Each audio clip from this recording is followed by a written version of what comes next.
Heidi's Buttercream Decorator Frosting. This stuff is the best. Have you ever gone to a wedding or a birthday party and you get a big scoop of frosting and it's basically greasy, sweet, and nasty? Not this stuff. This stuff is the best. It's sweet, creamy goodness. So we're going to make it. I'm going to show you how. Check this out. Here's what you're going to need.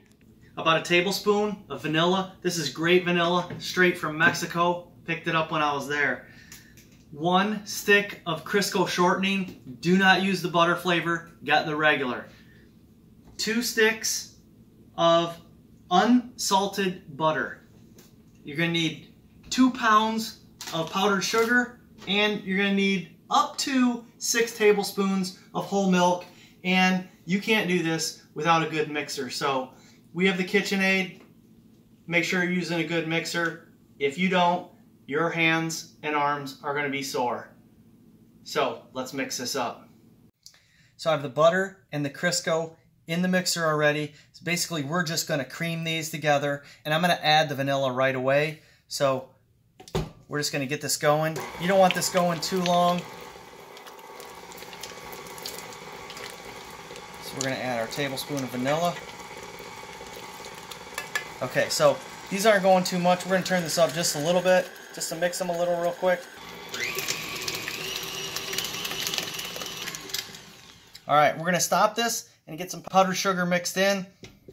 Now what you want to make sure of is you want to make sure the butter and the Crisco are kind of mixed. You don't want to see big chunks of Crisco. So it looks to me like they're mixed pretty good. You don't see any big white chunks of Crisco.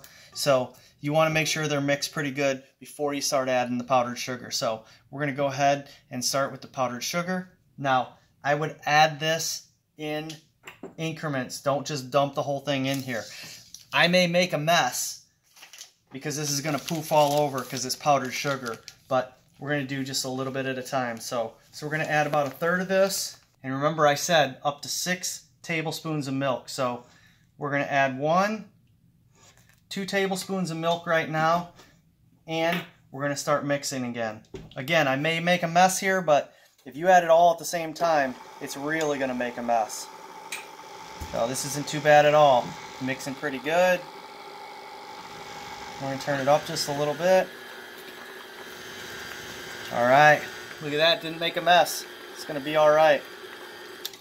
So we're going to power it off here, and we're going to add a little more powdered sugar. Like I said, add this in thirds.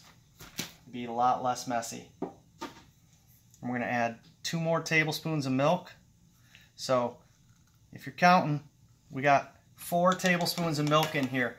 And I say up to 6 because we do not want our frosting runny. So we're going to be careful on the last 2 just to make sure we don't thin it out too much. So get this back on. Look at that, barely made a mess at all. Alright. So you can see that's kind of thin because it fell right off the beaters. So we're going to add the rest of our powdered sugar. And I'm only adding 1 tablespoon of milk here. So up to 6, right here is 5. So 5 tablespoons. We're going to get it back on. Make sure that it's not too thin. You might need that other tablespoon. That's kind of thick. Alright, so that is kind of thick right there. Because what's going to happen, I mean, it may look alright right now.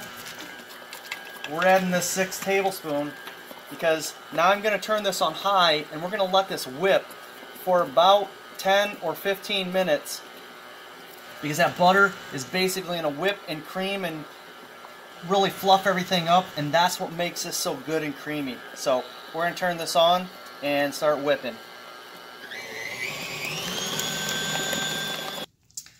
Okay, so we're about halfway through here. I've gone ahead and scraped down the sides just to make sure we get it all mixed because I don't want any of the, stuff up on the sides here. We want it all mixed together. And I do want to tell you this real quick. You see how it's expanded already and it's kind of whitened up. If you need pure white frosting, don't use the caramelized color vanilla. You can buy pure white vanilla or clear vanilla. Do that if you need white frosting. We're probably going to color this, so the color doesn't really matter. Alright, so this has been going about 15 minutes. This is about perfect consistency. Look at that. It's good for frosting, nice and thick. And you can see how that spreads nicely. Now, obviously, we're not going to frost a cake with this spatula. You need a cake decorating spatula, but you can see how easy this frosting spreads. And let's give it a taste here. We're going to give the frosting a taste by itself. Nice, creamy, smooth. Just exactly what we expected. Not greasy, just nice, fluffy sweetness. Now, I'm going to use my fingers here. Mop up a little of this extra frosting. Wow. I might eat the rest of this cake right here. This is just what we cut off of the normal cake because we're going to decorate 2 halves, and this is the excess. But this frosting turned out great. If you make it, I hope yours does too. Please do me a favor. Click that thumbs up, like this video, subscribe to my channel if you haven't already. Click that notification bell. You'll get notifications when I post new videos. Thanks for watching, and we'll see you next time.